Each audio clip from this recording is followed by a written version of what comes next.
जन्म जन्मांतर के संचित पुण्य फलित होने वाले हैं। पुरखों की समस्त नेकी प्रत्यक्ष होने वाली है। परमात्मा की असीम कृपा की फुहारें तन मन को भिगोने वाली हैं। रक्त के साथ धमनियों में दौड़ रहे पितरों को मोक्ष मिलने वाला है। जाने अनजाने किए गए समस्त पाप मां अलकनंदा में डुबकी लगाने वाले हैं। कुल के समस्त देवी देवता नारायण की साधना का पारायण करने वाले हैं। तमाम कलुषों से भरे हुए इस प्राणी को हिमगिर की उज्जवल ऊंचाइयां अपने गले लगाने वाली हैं। आदि गुरु शंकराचार्य ने जिन गलियों से होकर दक्षिण को उत्तर से जोड़ दिया था, उसकी रज आज माथे का चंदन बनने वाली है। गंधमादन पर्वत की सुवास से रोम रोम सुवासित होने वाला है। साधना को सिद्धि का सुफल मिलने वाला है। धरती के स्वर्ग में सशरीर प्रवेश करने वाले हैं। इसी जन्म में एक और जन्म लेने वाले हैं। पांव पांव चलते हुए हम श्री हरि के गांव बद्रीनाथ की शरण पाने वाले हैं।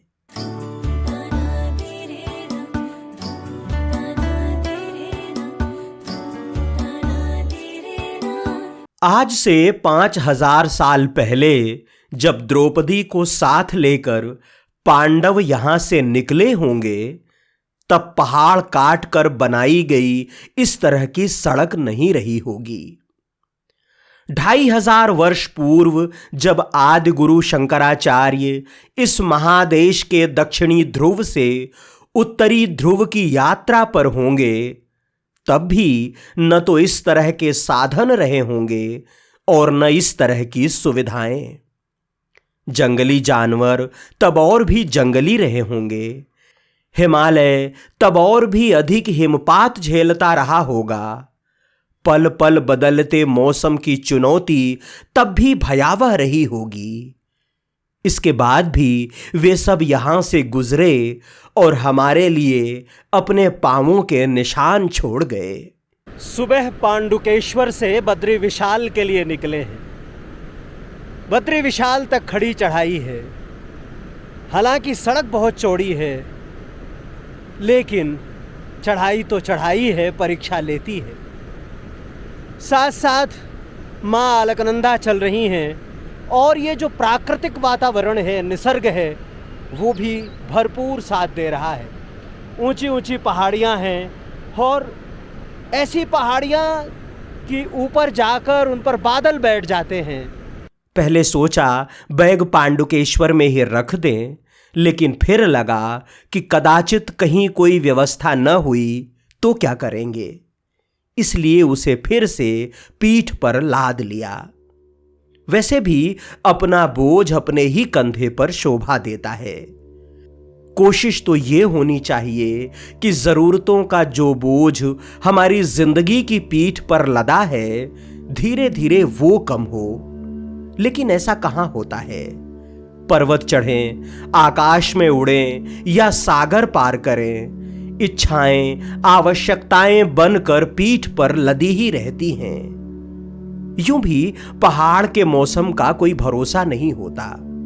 कब बारिश आ जाए, कब ठंड हो जाए, कब धूप चमकने लगे, कुछ पता नहीं होता। इसलिए सारे मौसमों का थोड़ा थोड़ा बोझ ढोना होता है। अब सारे मौसमों का आनंद लेना है तो सारे मौसमों का कष्ट भी तो उठाना ही होगा। इसी का नाम रोमांच है, जो उत्तराखंड की इस 4 धाम यात्रा में जगह जगह बिखरा हुआ है। इन दिनों 4 धाम यात्रा के लिए सड़कों का चौड़ीकरण हो रहा है। पहाड़ काटे जा रहे हैं, सड़कें बनाई जा रही हैं। जहां काम हो गया है वहां तो सड़कें अच्छी हैं, लेकिन जहां काम चालू है वहां परेशानी है। काटने की वजह से पहाड़ खतरनाक हो गए हैं। ऊपर से पत्थर टूटकर सड़क पर गिरते हैं। उनकी ताक झांक करने के लिए हर पल चित्त पहाड़ी पर टिकाए रखना होता है। पत्थर का एक भी टुकड़ा गिरा कि काम तमाम। जहां पर सड़क पुरानी है वहां एकल मार्ग है, बहुत सकरा है। एक तरफ से गाड़ियां जब आगे निकल जाती हैं तब दूसरी तरफ से छोड़ी जाती हैं। इन वाहनों से भी स्वयं को बचाना होता है। इस संकरे मार्ग पर ट्रैफिक जाम बहुत होता है। दो बड़ी गाड़ियां आमने सामने आईं और निकालने में लापरवाही हुई कि यातायात ठहरा। हालांकि वाहन चालकों के साथ पुलिस भी सतर्क रहती है। जहां भी जाम की स्थिति होती है तत्काल पहुंचती है। पहाड़ में दृश्यता दूर तक रहती है। अगर ऊपर हैं तो नीचे की सड़कें दिखती रहती हैं, और अगर पहाड़ या नदी के किनारे का रास्ता है तब भी बहुत दूर तक नजर आता रहता है। पुलिस आंख गड़ाए रहती है और शीघ्र ही पहुंच जाती है। आज गणेश चतुर्थी का उपवास था और पहाड़ चढ़ने में खूब श्रम करना पड़ रहा था। शरीर बार बार ईंधन मांग रहा था। कोई 7-8 किलोमीटर चले होंगे कि छोटी सी चाय की दुकान में केले टंगे मिले। ज्यादा महंगे भी नहीं थे, 60 रुपए दर्जन। 6 लिए और पाए। लगा कि अब काम चल जाएगा। हनुमान चट्टी पहुंचे तो लगभग 11 बज रहे थे। चारों तरफ बहुत ही ऊंची पहाड़ियां और बीच में बजरंग बली का छोटा सा मंदिर। मंदिर छोटा लेकिन लोगों की आस्था बड़ी। कहते हैं कि हनुमान जी ने इसी स्थान पर भीम का अभिमान तोड़ा था। पांडव सपत्नीक वनवास पर थे। किसी एक दिन द्रौपदी ने अलकनंदा में ब्रह्म कमल बहते हुए देखा और भीम से ऐसे ही पुष्प लाने का निवेदन किया। भीम गंधमादन पर्वत के लिए रवाना हुए, लेकिन इसी जगह पर एक बूढ़ा वानर बैठा था। भीम ने उससे कहा कि तनिक आप अपनी पूंछ हटा लें तो मैं निकल जाऊं। वानर ने कहा, मैं बूढ़ा हो गया हूं, मेरी पूंछ मुझसे नहीं उठती। तुम युवा हो, तुम ही उठाकर रख दो। भीम ने लाख प्रयत्न किया लेकिन पूंछ न उठी। भीम समझ गए कि ये वानर नहीं, वानर राज हनुमान है। उन्हें उनके बल का अभिमान जाता रहा। प्रणाम किया तो साक्षात हनुमान प्रकट हुए। एक किंवदंती ये भी है कि इसी स्थान पर कठिन तप करके श्री हनुमान जी ने भगवान विष्णु को प्रकट किया था। इस राह से गुजरने पर इस तरह की कथाएं और किंवदंतियां भी साथ चलती रहती हैं।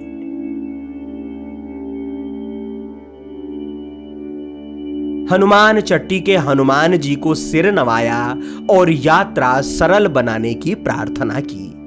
कहा कि इतनी शक्ति दो कि ये सामान्य सा नर नारायण के धाम तक पहुंच जाए। यहां से अब बद्री विशाल 10 किलोमीटर रह गए हैं, लेकिन चढ़ाई प्रचंड हो गई है। चढ़ना कठिन हो रहा है। हिमालय के इन पहाड़ी रास्तों पर पिछले कई महीनों से चल रहे हैं, लेकिन इतनी थकान कभी नहीं लगी जितनी पिछले 2-3 दिनों से लग रही है। चलते रहते हैं और सोचते रहते हैं कि मोक्ष का मार्ग इतनी सरलता से थोड़ी न तय होता है। इतनी आसानी से हो ही जाता तो हर कोई पांडव ही न हो जाता। और फिर नारायण कई बार परीक्षा भी तो लेते हैं, पात्रता भी तो देखते हैं। संभवतः आज मैं उसी कसौटी पर था। हनुमान चट्टी से कोई 5-6 किलोमीटर आगे आए होंगे कि बादल छाने लगे। उड़कर सामने नारायण पर्वत पर बैठने लगे। एक चोटी से दूसरी चोटी पर छलांग लगाने लगे। बादलों का ये उड़ना किसी सम्मोहन की तरह होता है, जैसे बहुत विशाल पक्षी अपने डैने फैलाए और उड़ता ही चला जाए। और जब पंख फैलाकर बैठे तो पूरे पहाड़ को ढक ले। बादलों के उड़ने का खेल थोड़ी ही देर चला, फिर तो बादल और पहाड़ इस तरह एक हो गए जैसे पहाड़ ने एड़ी उठाकर आसमान का माथा चूम लिया हो। फुहारें गिरनी शुरू हो गईं। मैदान होता तो आषाढ़ की पहली बारिश मिट्टी की सोंधी महक लेकर आती, फुहारें भीतर तक गुदगुदाती, लेकिन यहां हिमानियों की कोख से झर रही बूंदें भीतर तक कपकपा रही थीं। धीरे धीरे बारिश भी तेज हो गई। रेनकोट से जितना बच सकते थे बच रहे थे। बद्रीनाथ 2 किलोमीटर रह गया है, लेकिन मेघों ने चारों तरफ पर्दा डाल रखा है। पहाड़ लापता है और अलकनंदा बस झीनी झीनी दिखाई दे रही है। सड़क पर आगे बढ़ते हुए बाईं ओर हम यही तिलिस्म देख रहे थे कि दाईं ओर से आवाज आई, आओ नारायण। छोटी सी कुटिया में एक बाबा काली चाय बनाते हुए बैठे थे। बारिश में छाया का मिलना सबसे बड़ा वरदान था। उन्होंने काली चाय बनाई। यूं तो मैं चाय नहीं पीता, लेकिन बाबा ने सत्संग के जिस रस के साथ चाय पकाई थी, इनकार नहीं कर सके। सर्दी भी लग रही थी और गले को सेंकने के लिए लाल चाय से बेहतर यहां कुछ नहीं था। हम चाय पी रहे थे और बाबा ईश्वर की लीला पर बोल रहे थे, चिलम चढ़ा रहे थे और बातें किए जा रहे थे। देखिए ना प्रभु की कैसी लीला है। जो पर्वत स्वयं नारायण स्वरूप है, बादलों ने उसे ही छिपा लिया है।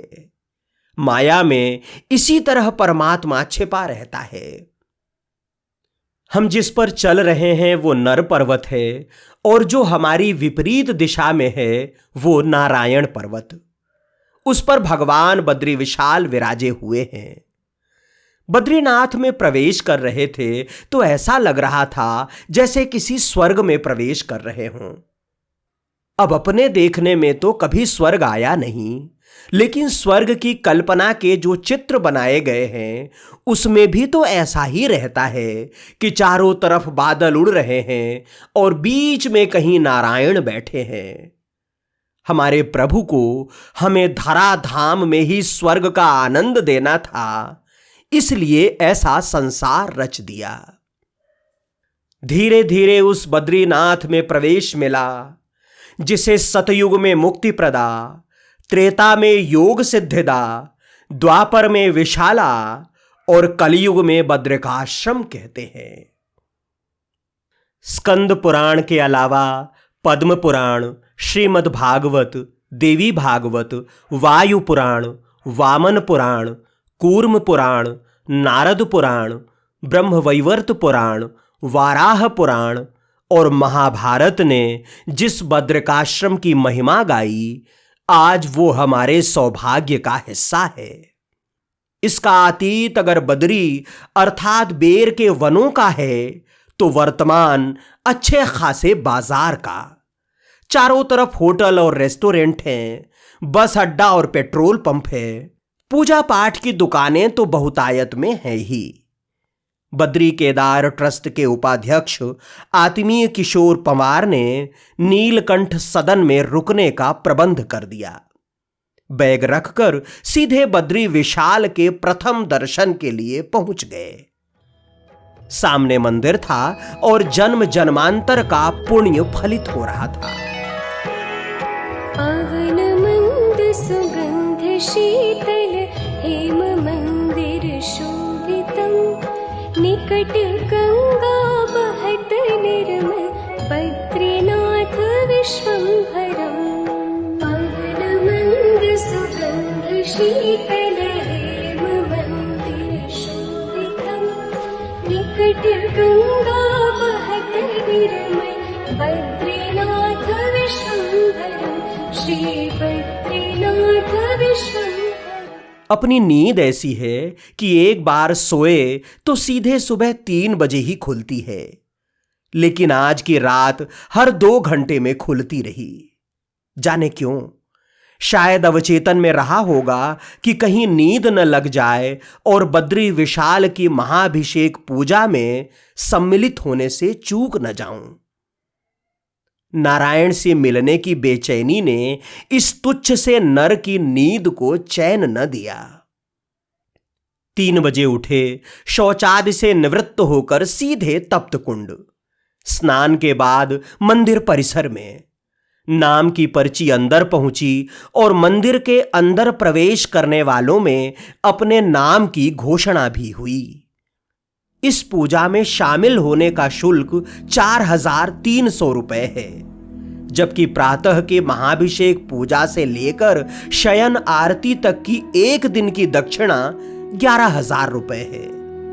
सामान्य गरीब आदमी जो कुल 5,000 रुपए लेकर तीर्थ यात्रा पर निकलता है, उसके लिए ये पूजा केवल सुनने का ही सुख है। उसे तो कतार में खड़े होकर 10 सेकंड का दर्शन ही मिलेगा। खैर, नारायण का अनुग्रह है कि बिना कोई शुल्क दिए मैं मंदिर के अंदर हूं और बद्री विशाल मेरे सामने है। मंदिर के भीतर कैमरा ले जाना वर्जित है, इसलिए दृश्य तो नहीं दिखा सकता, लेकिन प्रयत्न करूंगा कि संपूर्ण पूजा का शब्द दर्शन आपको करा सकूं। आप भी आंख बंद कर स्वयं को भगवान बद्रीनाथ के समक्ष महसूस कर सकते हैं। यजुर्वेद पाठ के साथ महाभिषेक पूजा प्रारंभ हुई। सबसे पहले धर्माधिकारी ने उन लोगों के नाम का उच्चारण किया जिन्होंने शुल्क जमा करके रसीद प्राप्त की थी। अपना नाम उसमें होने का प्रश्न ही नहीं था। अपन तो सीधे नारायण की शरण में आए थे। नाम उच्चारण के बाद सामूहिक संकल्प दिलाया गया। अपने नाम और गोत्र का उच्चारण कराया गया। उधर प्रमुख रावल ने प्रभु का कल का श्रृंगार उतारा। फिर अभिषेक हुआ, पहले जल से, तत्पश्चात शहद, केसर, दुग्ध इत्यादि से। चंदन और केसर समर्पित किया गया। चंदन की मोटी परत उनके गले में माला की तरह बनाई गई। फिर धीरे धीरे वस्त्र और आभूषण समर्पित किए गए। ऐसा 1 घंटे से अधिक समय तक चलता रहा। धर्माधिकारी ने भगवान के विग्रह का परिचय कराया। रजत द्वार के अंदर सोने के सिंहासन पर स्वर्ण छत्र के नीचे पद्मासन की मुद्रा में भगवान बद्री विशाल विराजमान है। स्वर्ण मुकुट है और कानों के कुंडल भी सोने के हैं। सभी आभूषण सोने के ही हैं। माथे पर चंदन के ऊपर हीरे की बिंदी है। उनका चेहरा स्पष्ट नहीं है क्योंकि चेहरे पर जटाएं हैं। भगवान यहां तपस्वी के रूप में हैं। ये उनकी तप मूर्ति है। श्याम वर्ण के चतुर्भुजी नारायण अक्षमाला और दंड कमंडल धारण किए हुए हैं। नारायण के चरणों में देवर्षि नारद हैं। यहां नारायण की पूजा 6 माह तक मनुष्यों के हिस्से रहती है, जिसके प्रतिनिधि दक्षिण भारत के नंबूदरी ब्राह्मण होते हैं, जबकि शीतकाल में 6 माह तक बद्री विशाल की पूजा अर्चना देवताओं के हिस्से रहती है, जिसका प्रतिनिधित्व नारद जी करते हैं। नारद जी के समीप उद्धव जी हैं। द्वापर में श्री कृष्ण के सखा और कलयुग में उनके साक्षात प्रतिनिधि। कपाट बंद होने और खुलने पर माता मंदिर की पूजा के लिए और जन्माष्टमी पर उद्धव जी का विग्रह ही यहां से चलायमान होता है। इसके अलावा दाईं ओर नारायण के कटिभाग के समीप श्रीदेवी और मुखारविंद के पास भूदेवी हैं।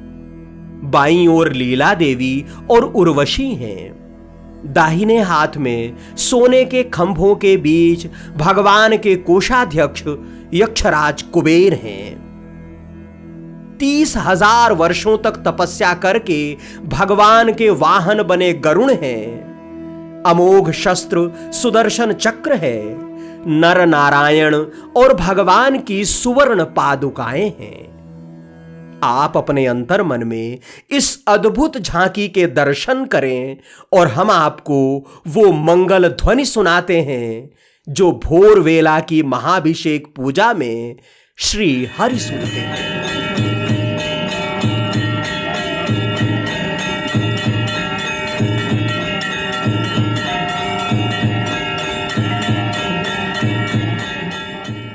श्रृंगार के बाद मनोहारी झांकी तैयार हुई। इस बीच भगवान को समर्पित किया गया तिल का तेल प्रसाद के रूप में बाहर आया। सबने अपने सिर माथे पर लगाया। फिर इत्र और चंदन भी आया। प्रसाद के रूप में तुलसी माला मिली। अभिषेक का चरणामृत मिला।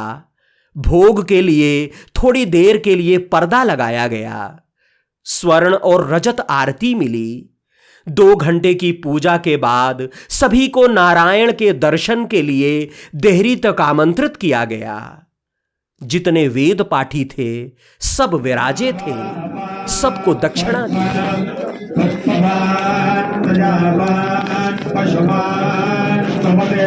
इसके पहले कि मंदिर के सभागार से बाहर निकले, आपको बताते चलें कि गर्भगृह में विराजे इन विग्रहों को एकमात्र पुजारी रावल के सिवाय कोई स्पर्श नहीं कर सकता। धर्माधिकारी सहित तमाम वेद पाठियों की सीमा गर्भगृह के बाहर ही है। बाहर आए तो दर्शन की दिव्य अनुभूति लेकर आए। 8 बजे भगवान के बाल भोग का प्रसाद केसर खीर पाया। फिर बाहर बैठकर मंदिर के ध्वज में नारायण की अमर कीर्ति के दर्शन करते रहे। शास्त्र स्मृतियों में गूंजने लगा। सतयुग में भगवान मूर्तिमान होकर तपस्या करते थे। त्रेता में योगाभ्यासी ऋषियों को दर्शन होते थे। द्वापर आने पर ज्ञाननिष्ठ मुनियों को भी भगवान के दर्शन दुर्लभ हो गए। पुराण कहते हैं कि सतयुग में भगवान साक्षात रूप से बद्रिकाश्रम में निवास करते थे। जब वे कृष्ण और अर्जुन अवतार ग्रहण करने जाने लगे तब ऋषियों ने कहा, प्रभु आप ही हमारे अवलंब हैं। आप इस क्षेत्र को त्याग कर न जाएं। एक रूप में यहां निवास करें और एक रूप में अवतार धारण करें। इस पर भगवान ने कहा कि कलयुग आने वाला है। उस समय प्राणी धर्महीन, कर्महीन, कलहप्रिय और दंभी होंगे। उनके सामने मैं साक्षात नहीं रह सकता। किंतु नारद शिला के नीचे अलकनंदा में मेरी एक दिव्य मूर्ति है। उसे निकाल कर स्थापित करो। जो कोई भी उसका दर्शन करेगा उसे साक्षात दर्शन का फल प्राप्त होगा।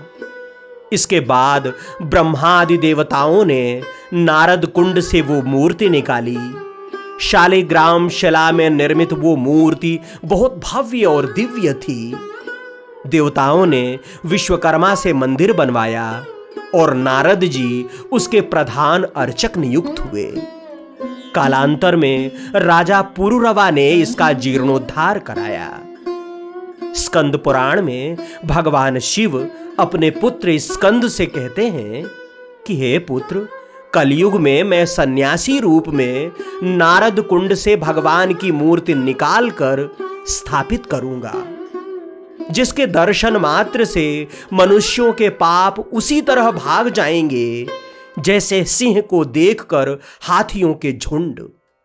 धर्म क्षय होने पर मूर्ति पुनः नारद कुंड में गई और आज से 2528 वर्ष पूर्व आदि गुरु शंकराचार्य ने नारद कुंड से निकालकर भगवान का विग्रह पुनः प्रतिष्ठित किया। तब से कपाट खुलने के बाद आदि गुरु की कुल परंपरा के लोग ही यहां की अर्चा करते हैं। ऐसे सनातन अतीत को हमारे वर्तमान का कोटिशः प्रणाम। एक बात और, जैसा मैंने पहले निवेदन किया कि नर नारायण पर्वत के मध्य स्थित बद्री विशाल के इस मंदिर में 6 माह नर पूजा होती है और 6 माह नारायण पूजा।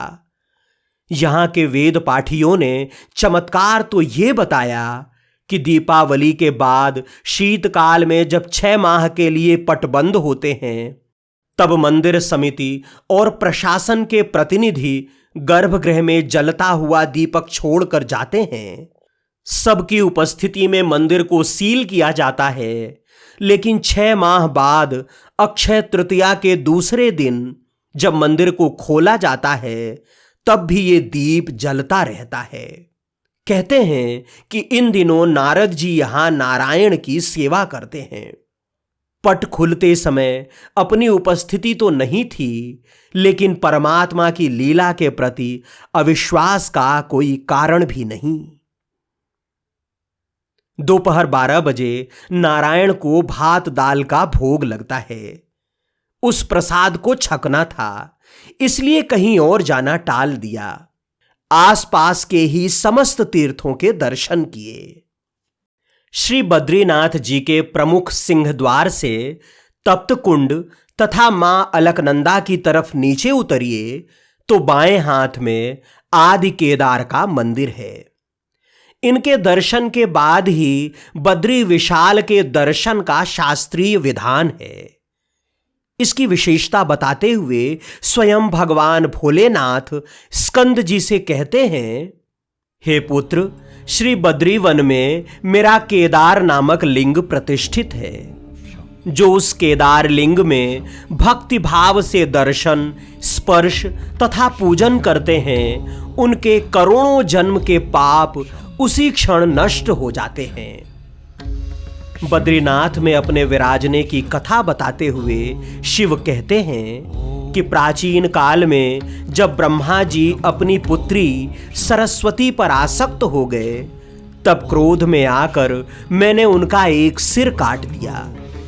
वो सिर मेरे हाथ में चिपक गया और मेरा नाम कपाली पड़ गया। मैं सब तीर्थों में गया, लेकिन उस पाप से मुझे छुटकारा न मिला। अंततः मैं यहाँ भगवान के आश्रम आया। यहाँ आते ही ब्रह्म हत्या मेरे शरीर से निकलकर भाग गई और कपाल भी मेरे हाथ से छूटकर अलकनंदा के किनारे जा गिरा। कपाल के गिरने से ही उस स्थान का नाम ब्रह्म कपाल पड़ा। आदि केदार से अलकनंदा की तरफ बढ़ने पर एक कुंड से धुआं उठता हुआ दिखाई देता है, जैसे बड़े से कुंड में स्नान के लिए जल गर्म हो रहा हो।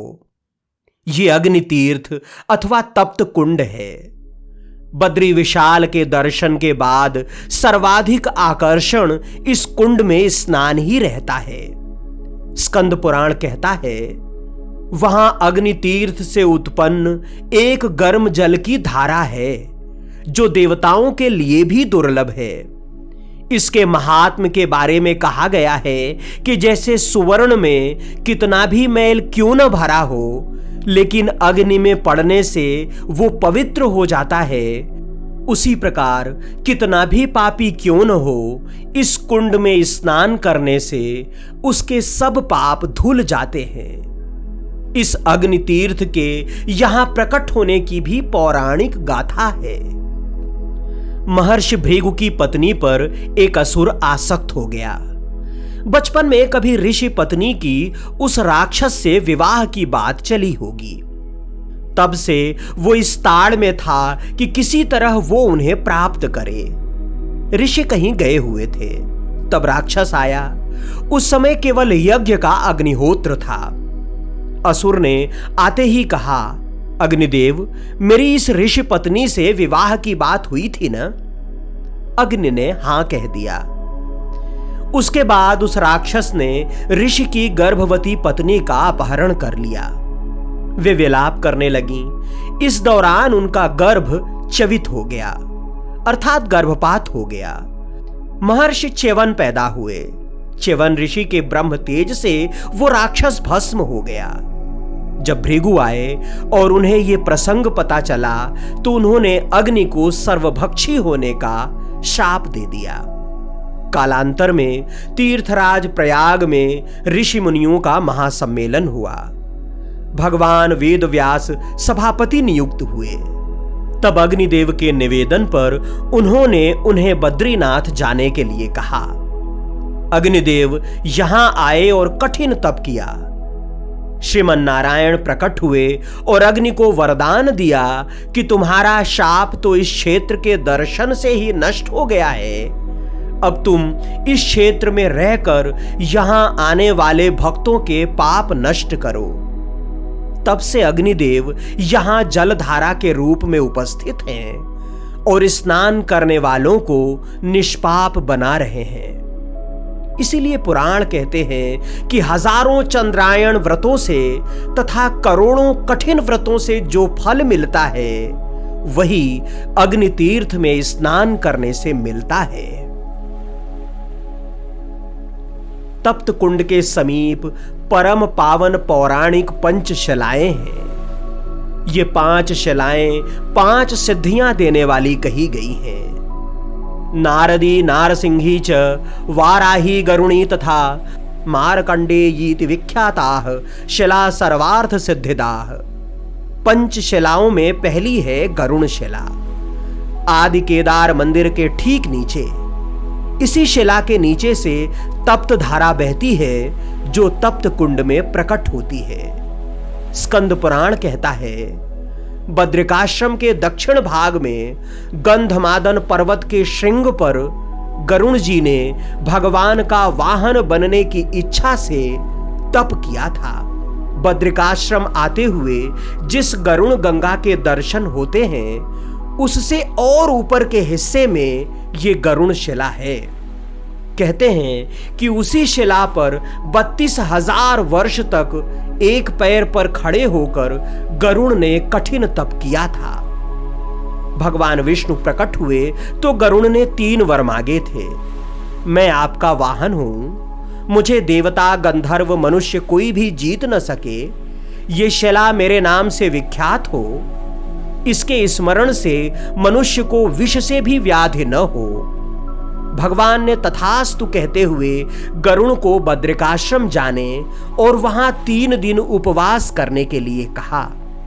गरुण जी बद्री विशाल की शरण में आए और जिस शिला पर 3 दिन उपवास किया वही यहां पर गरुण शिला कहलाई।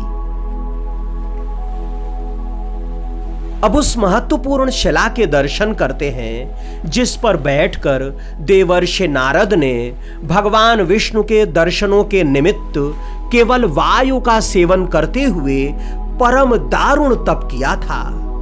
उसका नाम है नारद शिला। नारद कुंड के समीप ही अलकनंदा की धारा में मार्कंडेय शिला है। इसी शिला पर बैठकर मार्कंडेय ऋषि ने विष्णु की तपस्या की थी और नारद की तरह ही 3 वर उन्हें मिले थे। अलकनंदा गंगा के बीच में नारद कुंड से कुछ ऊपर जल में सिंहाकृति एक शिला अवस्थित है। उसका नाम नृसिंह शिला है।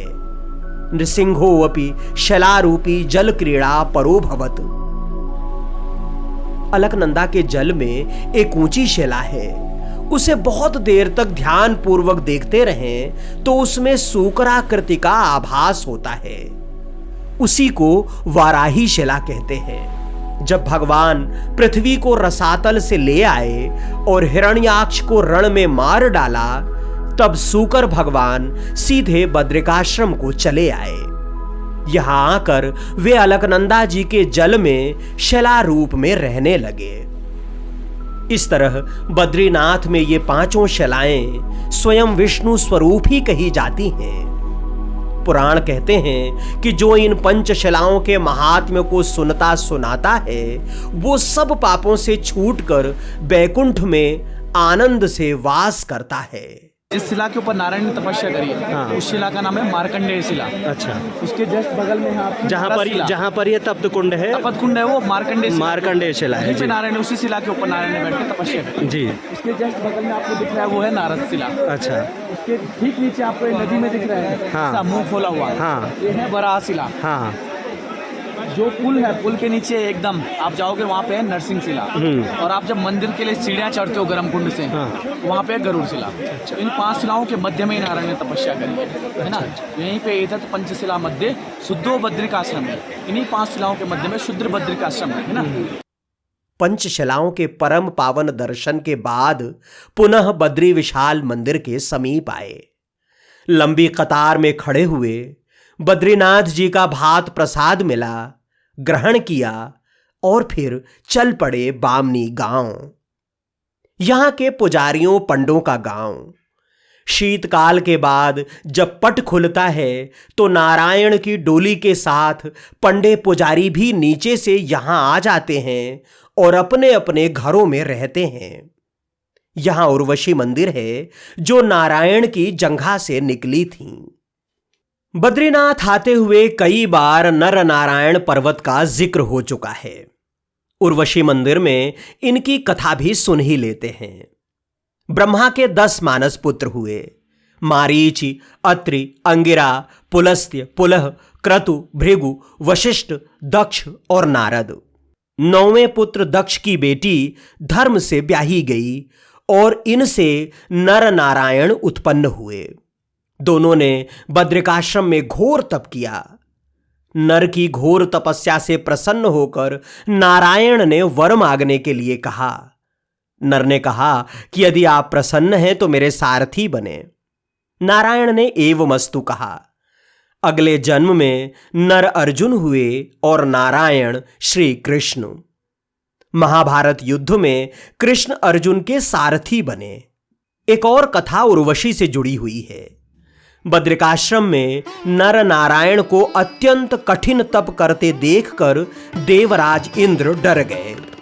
उन्हें अपना आसन हिलने की आशंका होने लगी। जैसा कि इंद्र का स्वभाव है, दोनों की साधना खंडित करने के लिए स्वर्ग से कामदेव, वसंत, सुरभित वायु सहित तमाम अप्सराएं भेज दी। संगीत और नृत्य का स्वर सुनकर जब दोनों तपस्वियों ने आंख खोली तो असमय वसंत देखकर देवराज इंद्र की चाल समझ गए। नारायण ने अपने उरु अर्थात जंघा से ऐसी अपूर्व सुंदरी को उत्पन्न किया जिसे देखकर स्वर्ग की अप्सराएं भी लज्जित हो गईं। उरु से पैदा होने के कारण उसका नाम उर्वशी पड़ा। नारायण ने उर्वशी को कामदेव को सौंपते हुए कहा, यह देवराज इंद्र को मेरी ओर से दिया गया उपहार है। उर्वशी को देखकर इंद्र का अभिमान भी चूर चूर हुआ और नर नारायण की साधना भी आज तक अखंड है। ये मंदिर उसी देवांगना उर्वशी को समर्पित है। कहते हैं कि नारायण पर्वत के शिखर पर उर्वशी कुंड है जहां उर्वशी का जन्म हुआ था। यहीं पर मां पार्वती का मंदिर नंदा देवी के नाम से है। इन दोनों ही मंदिरों में न भीड़ थी और न पुजारी। सारी भीड़ और सारे पंडे पुजारी इस समय बद्री विशाल के मंदिर के आसपास ही हैं। जहां भीड़ होगी वहीं तो पंडा पुजारी होंगे। 6 माह के लिए ये यहां जीविकोपार्जन के निमित्त ही तो आते हैं। बामनी गांव में छोटे छोटे लेकिन आपस में एक दूसरे से जुड़े हुए घर हैं। संकरी संकरी गलियां हैं। पानी पहाड़ के ऊपर से आता है। प्राकृतिक झरनों से पाइप के जरिए पानी नीचे लाया जाता है और वही इस्तेमाल होता है।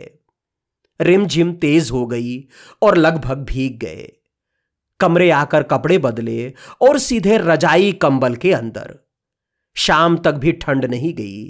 पांव ठंडे के ठंडे रहे आए। शाम 6 बजे संध्या आरती और 7 बजे विष्णु सहस्त्रनाम पाठ में शामिल होने के लिए पुनः मंदिर गए। दिव्य दर्शन और श्रवण के साक्षी बने। सस्वर पाठ ने अंतर मन का एक एक तार हिला दिया। रात लेटे तब भी कानों में वही स्वर लहरियां गूंज रही थी। सुमिरन करत निस दिन धरत ध्यान महेश्वरम वेद ब्रह्मा करत स्तुति श्री बद्रीनाथ विश्वम्भरम। अगले दिन चरण पादुका के दर्शन के लिए बद्री विशाल के पीछे स्थित नारायण पर्वत चढ़ना था। सुबह 7 बजे निकले। बामनी गांव होकर ही जाना था। खड़ी चढ़ाई या फिर इस स्थान के बारे में लोगों को ज्यादा जानकारी न होने की वजह से यहां की गली सूनी थी। बद्रीनाथ में प्रवास का आज तीसरा दिन है। 2 रातें यहाँ बिता चुके हैं और भगवान नारायण के अद्भुत दर्शन कर चुके हैं। भगवान नारायण का दर्शन तो अद्भुत है ही, उनका ये जो संसार है, चारों ओर ऊंचे ऊंचे पहाड़ हैं, हिमाच्छादित पर्वत श्रेणियाँ हैं, मैदान हैं, ये सब कुछ बहुत मनोहारी है, सब कुछ बहुत लुभाता है। भगवान नारायण के दर्शन किए, माँ उर्वशी के, माँ नंदा के दर्शन किए, माँ अलकनंदा के दर्शन तो प्रतिपल हो ही रहे हैं, उनका कलकल तो सुनाई दे ही रहा है। आज जा रहे हैं इस रास्ते भगवान की चरण पादुका देखने। यही कोई 2.5-3 किलोमीटर पहाड़ चढ़ना होता है। पौन घंटे में चढ़ गए। आधे रास्ते तक रेलिंग है, आधे में पत्थर की गली। ऊपर कुछ संतों की गुफाएं हैं। केवल एक ही कुटी गुप्त गंगा में संत थे। उन्होंने बताया कि चरण पादुका के पास भी संत रहते हैं, लेकिन इस समय बद्रीनाथ में हैं। वहां से चरण पादुका का ध्वज दिखाई दे रहा था। गए तो एक बड़ी सी शिला पर कुछ चरण चिन्ह अंकित दिखे। उन्हीं कई चरण चिन्हों में 2 पैरों की पादुकाओं को घी सिंदूर लगाकर अलगाया गया था। इसी के पीछे एक और पादुका थी, ठीक वैसी ही जैसी चित्रकूट में भरत मिलाप या भरतकूप में भगवान राम के पैरों के निशान दिखाई देते हैं। वहां तो दर्शन करने वालों की भीड़ रहती है, यहां सन्नाटा था। मैं अकेले ही दर्शन कर रहा था। गंधमादन क्षेत्र के इस नारायण पर्वत पर ये है भगवान नारायण की बद्री विशाल की चरण पादुका। यहां से सामने स्थित नर पर्वत का सौंदर्य निखर रहा था। ऊंचे पहाड़ों के ऊपर बादल बैठे थे, इस चोटी से उस चोटी पर भ्रमण कर रहे थे। कहीं इनका रंग काला था तो कहीं हल्का सफेद। बीच बीच में सूर्य भगवान के भी दर्शन होते तो हिमाच्छादित शिखर चमक उठता। रेणु रना। उगते सूरज की रोशनी में हिम श्रेणियां सबसे सुंदर दिखाई देती हैं। उधर हम जिस नारायण पर्वत पर चरण पादुकाओं के दर्शन कर रहे थे, उसके पश्चिम में भी 2 पहाड़ों के बीच में एक हिमाच्छादित शिखर दिखाई दे रहा था। बर्फीले वस्त्र पहनकर पहाड़ जादूगर हो जाते हैं, अपना इंद्रजाल फेंकते हैं और देवी देवता, साधु संत, नर किन्नर सभी दौड़े चले आते हैं। अपना संसार छोड़कर यहां किसी गुफा में धूना चैतन्य कर लेते हैं और कालांतर में पहाड़ बनकर पूजे जाते हैं। काले भूरे पहाड़ों पर सफेद बर्फ कई बार ऐसी लगती है जैसे इन्होंने भभूत लपेट ली हो। तीर्थ यात्रियों के लिए ये पहाड़ी भले ही कठिन लगे, गांव वालों के लिए कदापि कठिन नहीं है।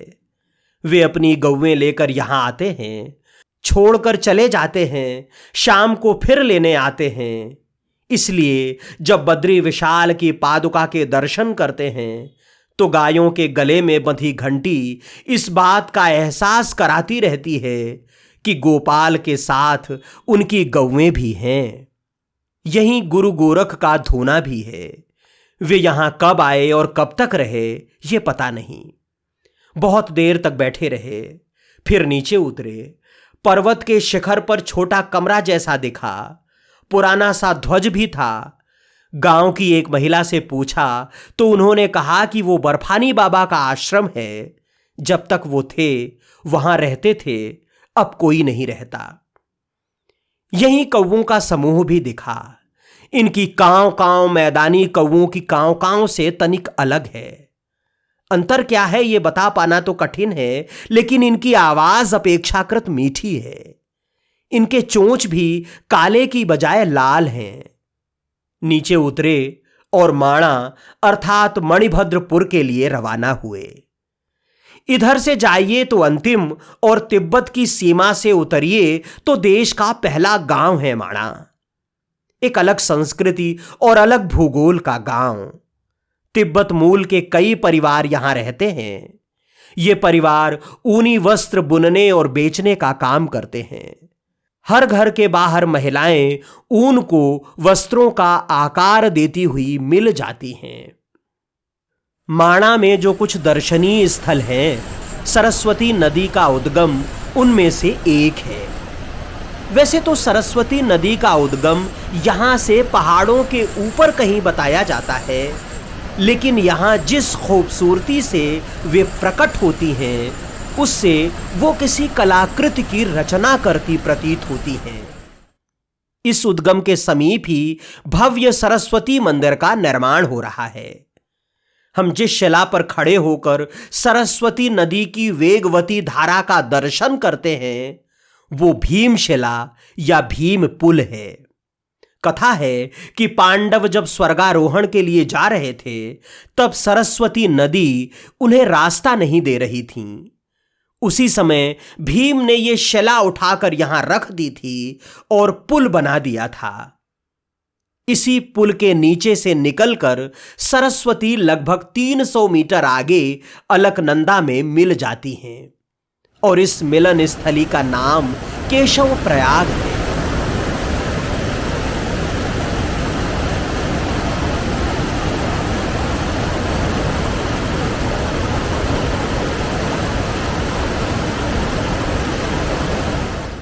स्कंद पुराण में सरस्वती नदी की बड़ी महिमा गाई गई है। कहा गया है कि यह द्रव रूपा साक्षात वाणी की अधिष्ठात्री देवी सरस्वती है। इनके जल में मंत्र, जप और अनुष्ठान का बड़ा फल है। भगवान वेदव्यास इसी का जल पीने से तथा इसी की कृपा से पुराणों के वेत्ता हो गए थे। पुराण का वचन है कि जो सरस्वती का दर्शन, स्पर्श, स्नान, पूजा, स्तुति अथवा वंदना करते हैं, उनके कुल में कभी सरस्वती का विच्छेद नहीं होता। उसके वंश के लोग सब बुद्धिमान होते हैं। यहां 2-3 दुकानों पर भारत की अंतिम दुकान का बोर्ड लगा हुआ है। लोग इन दुकानों में चाय पीकर रोमांचित होते हैं। यहीं से वसुधारा, सतोपंथ और स्वर्गारोहिणी के लिए भी रास्ता जाता है। हम द्रौपदी मंदिर तक गए। बादल हो रहे थे, बूंदाबांदी भी होने लगी थी, इसलिए आगे बढ़ना टाल दिया। लौटकर वेदव्यास की गुफा में आए। दीम दूम दना दा दीम दना दा दीम दूम दना दा दीम दना दीम दूम दना दीम दूम दना दा दीम दना। ये गुफा बहुत अलग तरह की है। जिस पहाड़ के नीचे ये गुफा है, उसे देखकर लगता है कि ये विशाल शिला किसी प्राचीन ग्रंथ के पन्नों से निर्मित हुई है। कहते हैं कि ये चट्टान वेदव्यास के लिखे हुए ग्रंथ हैं। द्वापर तक ये पन्ने भोजपत्र के थे, लेकिन कलयुग आते ही पत्थर हो गए। इस पहाड़ को देखकर सचमुच ऐसा लगता है जैसे एक एक पन्ना एक दूसरे के ऊपर रखा हो। कहते हैं कि इसी गुफा के अंदर से वेदव्यास ने समस्त वेद पुराणों का उच्चारण किया और गणेश गुफा के अंदर बैठकर श्री गणेश ने समस्त ग्रंथ लिपिबद्ध किए। गांव के अंदर ही घंटाकर्ण देवता का मंदिर है।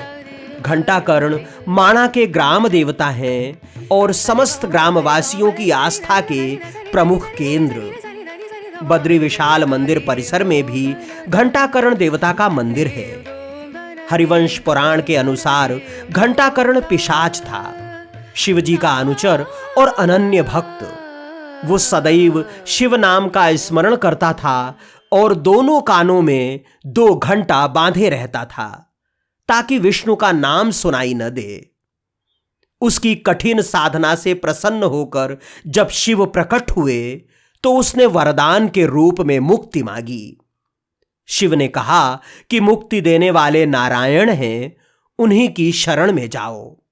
पहले तो घंटाकर्ण बहुत पशुपेश में रहे, फिर यहां आए, विष्णु की साधना से उनकी अखंड भक्ति प्राप्त की और बद्रीनाथ के क्षेत्रपाल बने। अलकनंदा पर लोहे का एक पुल है जिससे इस पार या उस पार जाया जा सकता है। हम माता मूर्ति की ओर जा रहे थे कि गांव के कुछ बड़े बुजुर्गों से भेंट हो गई। उन्होंने गांव की परंपराओं के बारे में बताया। हम चमोली में शिफ्ट हो जाते हैं। अच्छा। चमोली माइग्रेट हो जाते हैं यहाँ से। अच्छा। और चमोली है, जोशीमठ है, हाँ, पांडुकेश्वर है, हाँ, और आपका सिरोखोमा है, सेंटोना है, हाँ, घिगराण है। इन गाँवों में बस जी। माना कि यहाँ आबादी कितनी होगी? ये हमारी वहाँ आबादी लगभग 10,000 के आसपास। 10,000, मतलब काफी लोग रहते हैं। अच्छा। ग्राम पंचायत है ये? 400, हाँ, ग्राम पंचायत। अच्छा ग्राम जी। सभा माना है। जी जी। और यहाँ का जो कल्चर है, रीति रिवाज है, ये वो नीचे से अलग है या गढ़वाल का? बिल्कुल भी। अच्छा जी। हम यहाँ पर 1962 के बाद जब चाइना ने वार किया था, हाँ, तो हमारा ट्रेड जो है तिब्बत से बंद हो जी। उस व्यापार बंद होने से गवर्नमेंट ने हमको इस बार ट्राइबल एरिया में भेजा। हाँ, तो ट्राइबल एरिया में हमारे वहाँ जितने भी बच्चे वेल एजुकेटेड हैं वहाँ, जी। हमारे वहाँ 100% एजुकेशन है। हमारे वहाँ ऐसा कोई वो नहीं। अब बहुत ना के बराबर है, तो वो तो ना के बराबर है। हाँ, हाँ, और अच्छे अच्छे पोस्टों पे। जी। अभी हमारा एक लड़का इसी साल हाँ, IAS में निकला। अच्छा। तो ऊपर जो स्थान है वो कौन सा स्थान है? वहाँ पर हमारे पास आपका सबसे पहले राक्षस ताल, यहाँ पर नागताल मिलता है। अच्छा। नागताल के बगल पे जो है गस्तौली बोलते हैं। हाँ, उस जगह का नाम गस्तौली है। अच्छा। फिर हमारे बॉर्डर पे जो है रताकोना है, दूसरा बॉर्डर। अच्छा। वहाँ आर्मी जहाज हाँ। है। फिर वहाँ पर जगरो एक जगह का है नाम। अच्छा। तो उसमें ओल्ड और न्यू 2 जगरो अलग अलग। हाँ, उससे जो है फिर राइट हैंड को जो है एक रास्ता निकल जाता है। अच्छा। तो वो सीधा हमारे चाइना बॉर्डर के निकलता है। हाँ, तो सबसे पहले ताल आता है राक्षस ताल। अच्छा। तो राक्षस ताल इसलिए कहा गया है कि उसका जो जितने भी पत्थर है वहाँ पे, हाँ, वो काले रंग के हैं। अच्छा। तो पानी का स्वरूप भी काला हो जाता है राक्षस ताल। अच्छा। फिर एक छोटा सा चंद्र कुंड है, एक सूर्य कुंड है। फिर उसके बाद आ जाता है देवताल। हाँ। तो देवताल की महिमा तो आप क्या करें, 3 किलोमीटर का तो उसका लंबा फासला है। अच्छा। पूरा उसमें, और इतना निर्मल पानी, स्वच्छ पानी है कि कह नहीं सकते उसके बाद। और उसके अगल बगल में वो खिलता है नील, वो क्या कहते हैं, ब्रह्म कमल। ब्रह्म कमल नहीं, हाँ, फेड़ कमल कहते हैं। अच्छा। ये कौन सा कमल होता है? एक छोटा सा गदा, जैसा हनुमान का गदा होता है वैसा होता अच्छा। है। तो वो भी स्वरूप बदलता है। अच्छा। पहले तो वो रहता है भूरे कलर में। हाँ। फिर वो जाता है वो पिंक कलर में। हाँ। लास्ट में फिर ब्राउन कलर में आता। गांव में चल रहे भंडारे में जमाने के लिए ले गए। गांव वालों के साथ चावल, दाल और सब्जी का स्वादिष्ट प्रसाद पाया। लौटकर फिर उसी पुल से अलकनंदा को पार किया और माता मूर्ति के दर्शन करने पहुंचे। मैदान के बीच में अकेले छोटा सा मंदिर है नर नारायण की माता जी का। उद्धव जी के रूप में बद्री विशाल जी की उत्सव मूर्ति प्रतिवर्ष या तो पांडुकेश्वर जाती है या फिर अपनी माता जी से मिलने के लिए यहां आती है। वामन द्वादशी के दिन भगवान जब अपनी माता जी से मिलने के लिए आते हैं, उस दिन यहाँ बड़ा मेला लगता है। वो आते हैं यहाँ अपनी माँ को मिलने के लिए। अच्छा। बद्री विशाल जी आते हैं। अच्छा, तो उनकी पालकी आती है, क्या आता है? पालकी आती है। अच्छा, तो यहाँ मेला लगता है। मेला लगता है यहाँ। माता मूर्ति के इस क्षेत्र को धर्म क्षेत्र भी कहते हैं। पुराण के अनुसार अलकनंदा और सरस्वती संगम के दक्षिण भाग में धर्म क्षेत्र है। ऐसा सुना जाता है कि माता मूर्ति से नर नारायण यहीं उत्पन्न हुए।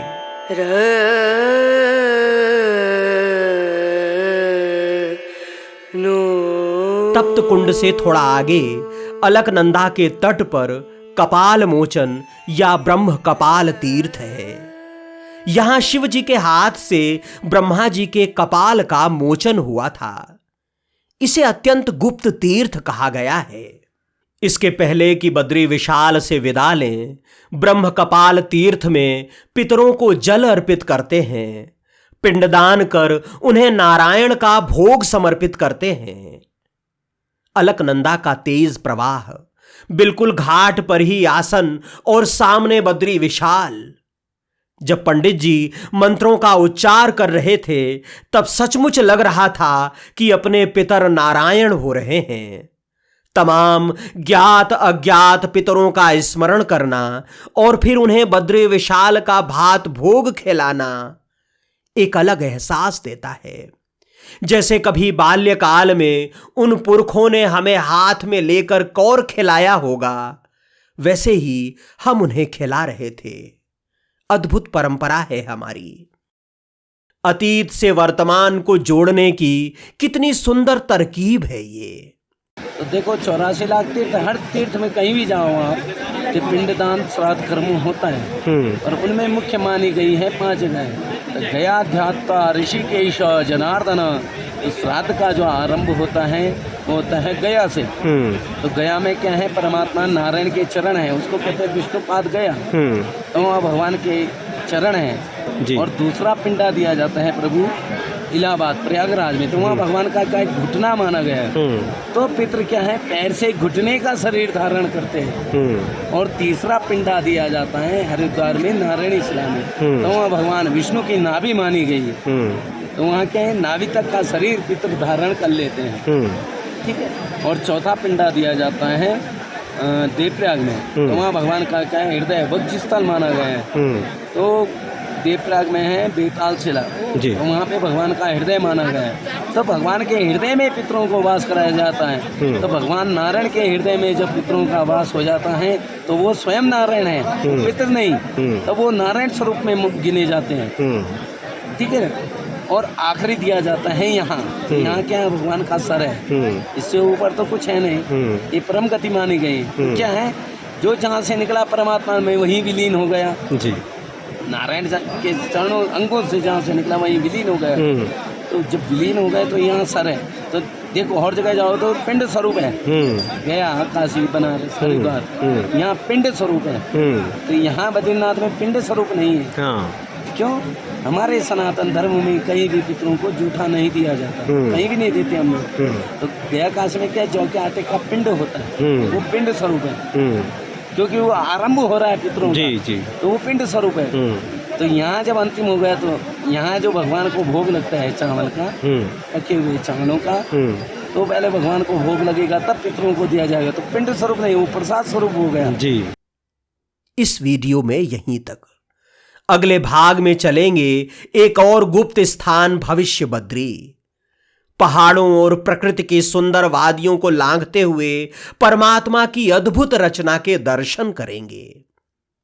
रही बात बद्रीनाथ तक पहुंचने की, तो हरिद्वार से श्रीनगर, कर्णप्रयाग, चमोली, हेलंग, जोशीमठ, पांडुकेश्वर होते हुए नारायण के धाम तक पहुंच सकते हैं।